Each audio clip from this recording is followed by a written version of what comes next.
जय गुरु जी, शुक्राना गुरु जी, अनंतम अनंतम शुक्राना गुरु जी महाराज। आज हम शिव महापुराण का पंचम से 21वां अध्याय पढ़ने जा रहे हैं, संग्राम का फल। ओम नमः शिवाय, शिव जी सदा सहाय।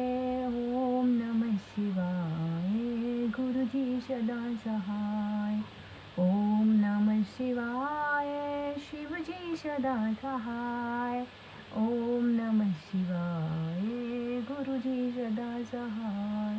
जय गुरु जी, शुक्राना गुरु जी। व्यास जी बोले, हे सनत कुमार जी, जब ब्राह्मण, क्षत्रिय, वैश्य और शूद्र ये चारों उसी ईश्वर के अंग से उत्पन्न हुए तो उनमें कोई नीच स्थान को प्राप्त कैसे हो गया? अब आप मुझे यह बतलाइए। सनत कुमार बोले, हे व्यास जी, मनुष्य को अपने स्थान से गिराने वाला उसका पाप है। इस कारण मनुष्य को चाहिए कि वो उत्तम स्थान को प्राप्त कर उसकी रक्षा करे। जैसे ब्रह्मा तत्व से गिरकर क्षत्रिय तत्व को प्राप्त होता है, उसी प्रकार मूर्ख इंसान हजारों जन्मों तक अंधकार में प्रवेश करता है। अतः मनुष्य को चाहिए कि वह अधिक स्थान को पाकर उसका नाश न करे, दुखों को पाकर भी वो उसकी रक्षा करे।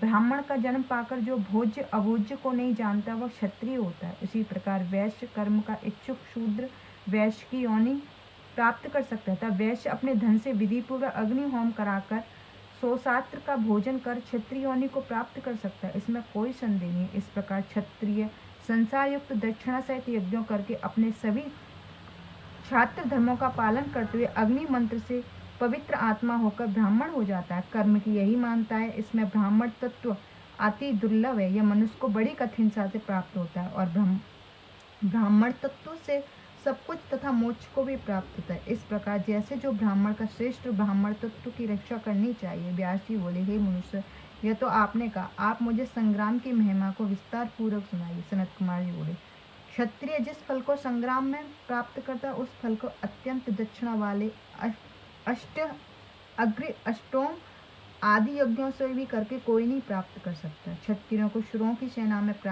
प्रवेश कर युद्ध करना ही सब धर्मों का लाभ है। जो युद्ध में पराजित नहीं होता वह विष्णु लोक को प्राप्त होता है। तब अश्वमेघों के फल की प्राप्ति होती है। वो क्षत्रिय चाहे राजा हो, चाहे राजपुत्र हो, सेनापति या कोई सूर हो। जो युद्ध में किसी सूरवीर क्षत्रिय को मारा जाता है वह अक्षय लोक को प्राप्त है। जब बड़े बड़े युद्धों में अस्त्रों उसको रोम रोम युद्ध करते हुए छिद जाते हुए सर्व कामदायक अक्षय लोक को प्राप्त करते हैं। हे व्यास जी, वीरासन, वीर सैया और वीर स्थान की स्थिति लोक परलोक में सदा सर्वदा स्थिर रहती है।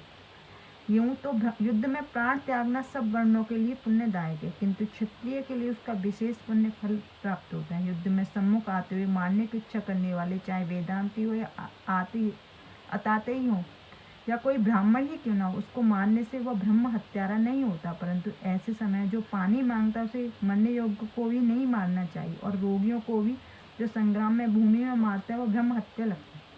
क्योंकि रोगी, दुर्लभ, बालक, स्त्री, कृपण, अनाथ, निश्चल, इसका धनुष टूट गया हो अथवा प्रत्यंचा डोरी टूटी हो, उसे मनुष्य युद्ध में भी मारने से ब्रह्म हत्या लगती है। इसका विचार करे जो बुद्धिमान संग्राम प्रिय होता है वह अपने अन्य फलों को प्राप्त कर लोक में परलोक सुखी होता है।